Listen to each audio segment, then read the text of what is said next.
The Trainee Electrical Officer Cadet on a ship assists senior electrical officers while learning and gaining experience for a full officer role. Their responsibilities include 1. Assisting in maintenance, help with daily operations and upkeep of electrical equipment, generators, motors, switchboards. 2. Learning and observation, observe electrical systems operation, safety procedures, and study manuals. 3. Troubleshooting, assist in diagnosing and resolving electrical issues under supervision. 4. Safety, follow electrical safety protocols, participate in drills, and learn emergency procedures. 5. Record keeping, help maintain logs for maintenance, inspections, and repairs.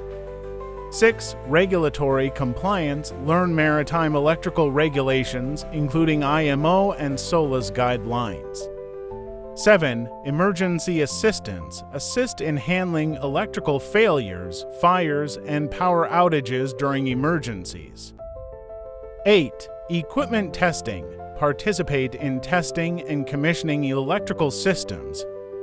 9. Inventory management, assist in managing spare parts and tools. 10. Communication, report issues and work closely with senior officers and crew. 11. Training and development, participate in training programs and develop skills under guidance. The trainee's primary role is to learn, assist, and gain practical experience in electrical operations and safety on board.